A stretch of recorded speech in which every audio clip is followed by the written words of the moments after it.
1.6 trigonometric functions. This is the big one. You really need to know this stuff. Study of calculus uses trig in every unit, completely and totally. We start with limits and we do sine of x over x. We get into derivatives, derivative of sine, cosine, tangent, secant, arcsine, arccosine, arctangent. It goes on forever. So make sure we lock this down. A radian is a unitless measure of arc. We replace degrees with this.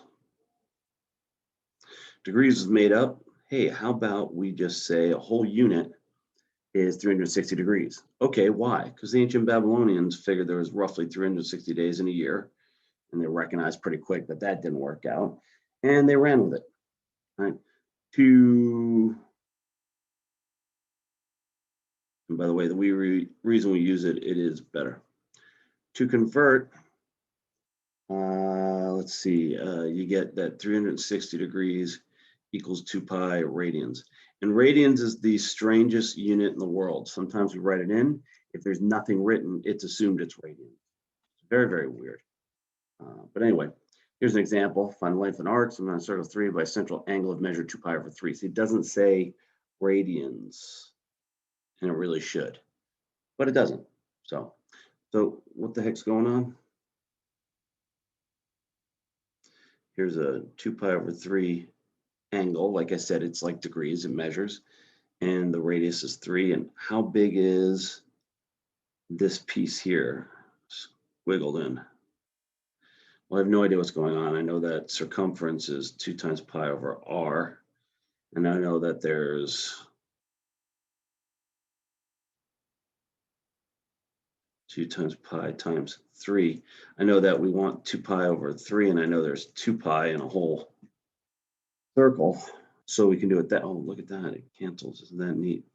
So we get away with this, we just go radians times the radius. So we don't have to get into all this extra stuff.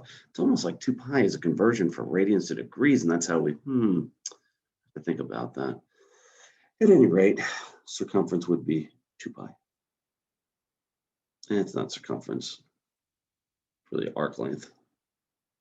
So we would mesh it down. And arc length is actually usually written as S. Why? I don't know. That's just what they do. So do you remember this? Boy, I sure hope so. This is one of the few things I don't put up with when I'm teaching calculus. When I have to do a fraction over fraction, show people how that works, fine, I can do that. But when I have to go back and show them trig, I kind of bark at them. Like, you don't know this? You need to leave my class. And I really do that. Quadrants in blue, in Roman numerals, all right? And then off we go. 1, 0, 0, 1, -1, 0, 0, -1. The unit circle, each one is 1. So we label these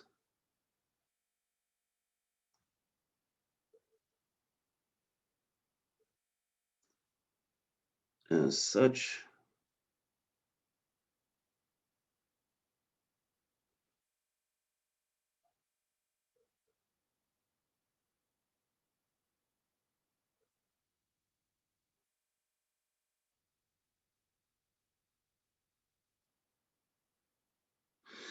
And I haven't done this in a long time, so pardon me for being so slow.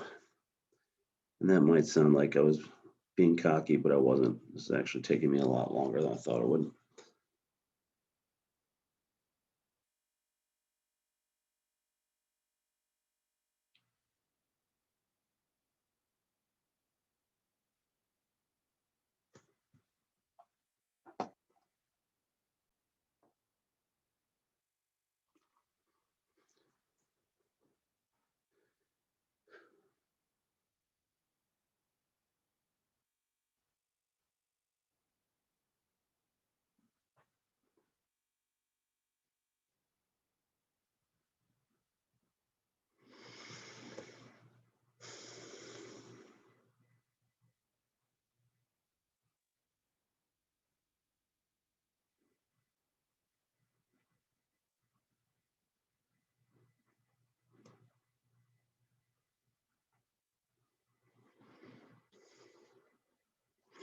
And here we get them all, 0 and 2 pi, 0 degrees and 360 degrees. All right, rolling along here. Let's see if I recall. This is root 3 over 2, 1/2, root 2 over 2, root 2 over 2. And actually, I do this like this. No, that's not correct. No, this is not correct. I do that later. And I go root 3 over 2, 1/2, root 3 over 2, 1/2, root 3 over 2, 1/2, and then 1/2 root 3 over 2.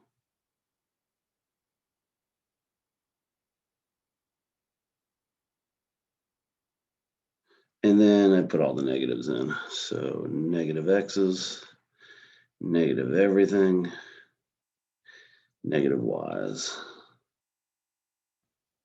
I think that's it. Of course, down here on the bottom, we have to remember the cosine x and the sine is the y.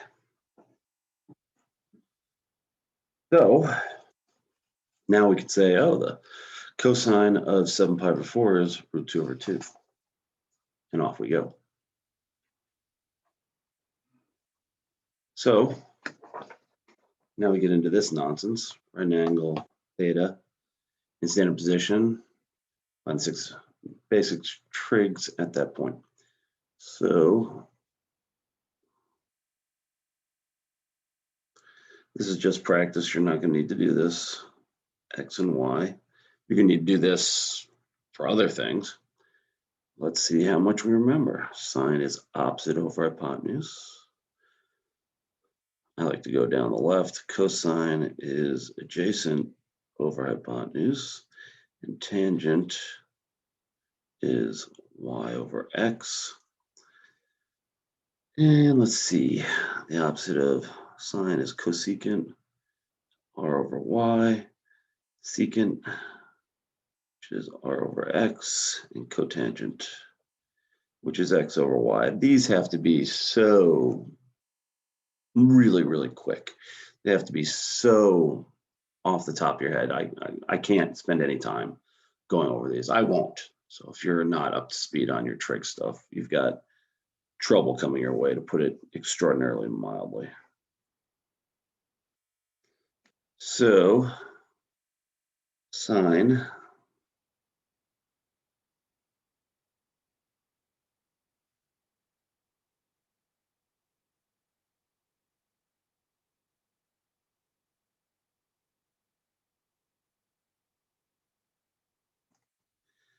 does this from 1 to -1. That's sine.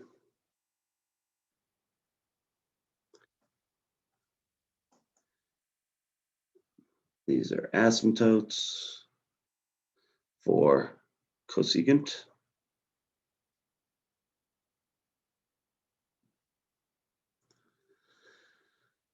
Oh, I went way too far down there. Cosecant. Down here, we go with cosine, which I'm going to draw flatter to stay out of the way of that one.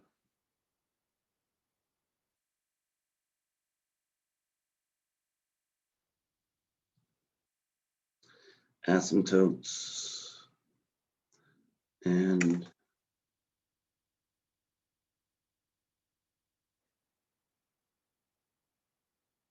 remember to do a better job there. Secant. And cosine. 1, -1. And then tangent, which hits pi over 4. This is an asymptote.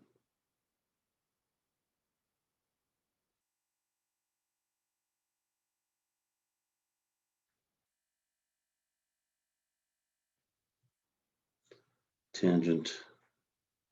And then cotangent comes across it.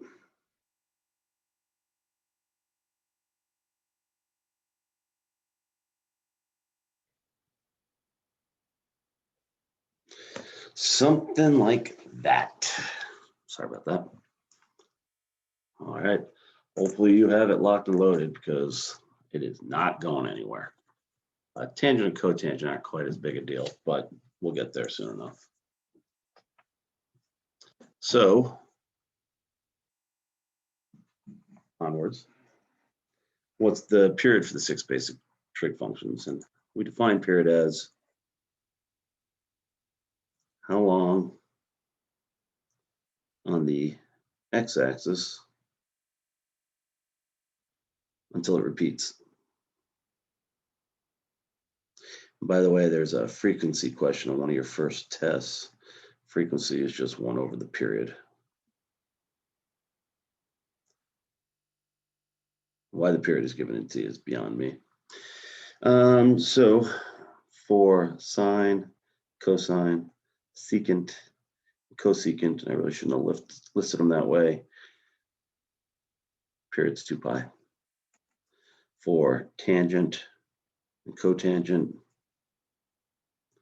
period is 2 pi. Pardon me. Period is pi. All right, so here's some problems to try. See if you remember what the heck you're talking about. Find all trig values where sine of theta equals -3/5 and tangent is less than 0.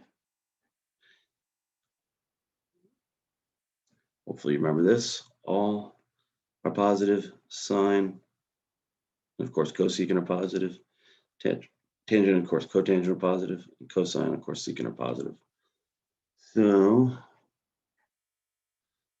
we can go down here because tangent is negative and sine is negative here. Okay, that works. And we put our theta between the x-axis, and we put 5 here and -3 here and +4 there. And then we're off to the races. Sine of theta is given, -3/5, which means cosecant of theta is -5/3. Don't know why I can't draw 3 all of a sudden. Cosine of theta is 4/5, which means that secant of theta is 5/4. By the way, I have all my notes standing here, but I'm actually this fast as this because you have to be. If you're going to do trig, you have to be this quick. It can't be a sit down for 30 seconds, figure it out. It can be sit down for 10 seconds, but it can't be a, well, hang on, I got to draw this whole thing out. And hopefully you're better at drawing 3s than I am. Goodness gracious. So there's that. And then there's this kind of nonsense. Let's see if I remember any of this. The answer is probably no. Period is 2 pi over 2, which equals pi, which means I got 1, 2, 3, 4, and that's pi. That's pi over 2, and that's pi over 4, and that's 3 pi over 4. 1 pi over 4, 2 pi, 3 pi, 4 pi over 4. We're going to shift right pi over 2, so that's 2 more tick marks. 5 pi over 4, 6 pi over 4, also known as 3 pi over 2. And we're going to go up 1. That's going to be our midline at 1. And then we got a 3, 1, 2, 3, 4, 1, 2, 3, -2. Our amplitude is 3, always positive. Our vertical shift, don't forget, shift happens, is +1. And the horizontal shift is pi over 2 right. I know a lot of people get into the, well, you just say it's negative when you mean positive. Positive means negative, and then the negative becomes positive after the positive becomes negative. For some reason, that doesn't really help me. So we're doing cosine. It should do this.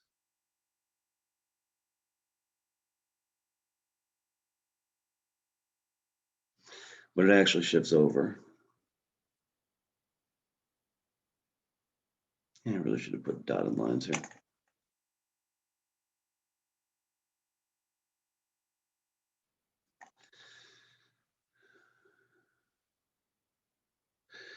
So the question is, oh Lord, I thought I left this behind in pre-calc, and the answer is you did. But you have to know what's going on with trig. You have to know it ice cold. You have to know it that fast. That's about as hard a problem as you would ever see in pre-calc. Graphing, maybe secant would be even better. You won't have to graph like that in calc, but you need to be that quick at it. You just do. And considering I haven't done this in a long time, Yeah. And now the hard stuff. I love that. I love cracking myself up. I think what you've done before is hard. You've seen nothing.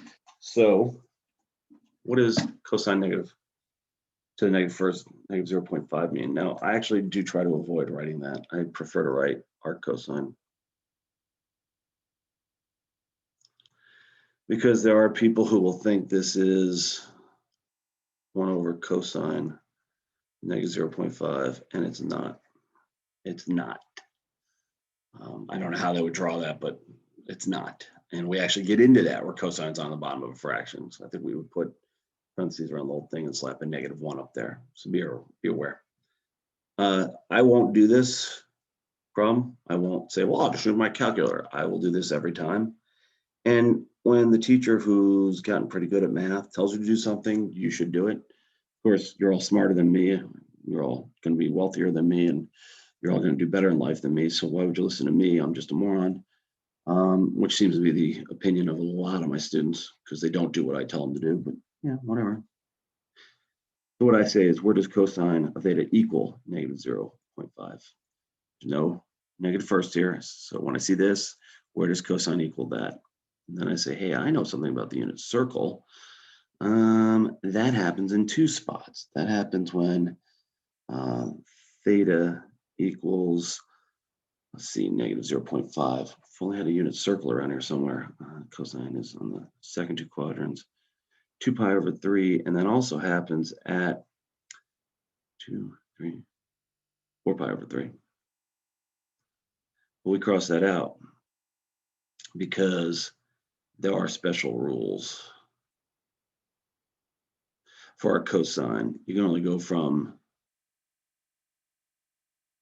0 to pi. I think it's block and curve. I'm not actually sure about this. I have to think about it. No, I do know it. It's inclusive. That's the domain. So can we use any spot on the unit circle? No.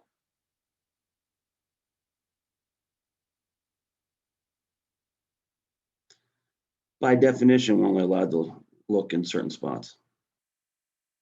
Well, I use this to solve it. And when you do this, you can look anywhere.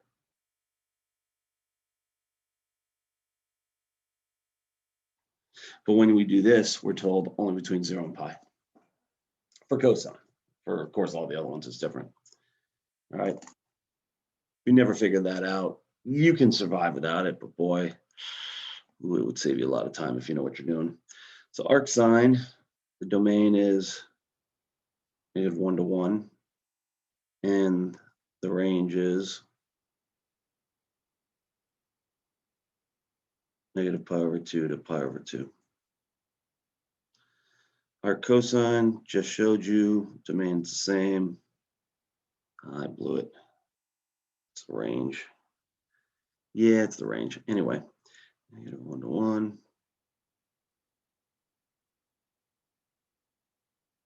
Yeah, that's right. Because that's the range. It's coming out. So I can only do that as an answer. So even I get confused. And we just said 0 to pi. So check this out. Negative pi over 2 to pi over 2 for sine and for arctangent.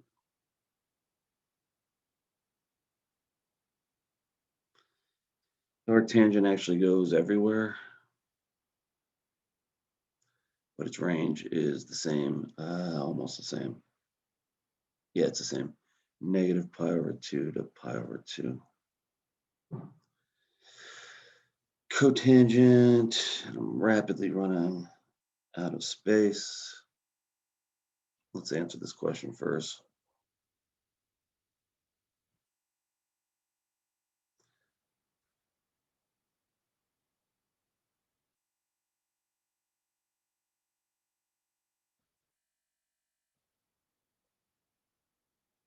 So can you graph them? Yeah, we did it 2 pages back. And no, we didn't. We graphed sine, cosine, and tangent. So these are inverses. So you'd have to reflect them over y equals x. Anyway, another time. That's how I do it. I just graph my sine or cosine and I reflect it across y equals x. Cotangent, and here we go. where who really cares? I mean, this is kind of ticky-tacky stuff that would make me want to go crazy. Negative infinity to infinity. And the range, by the way, I don't have these memorized. I have to go look these up. And then secant domain is negative infinity to -1 and 1 to infinity, with the range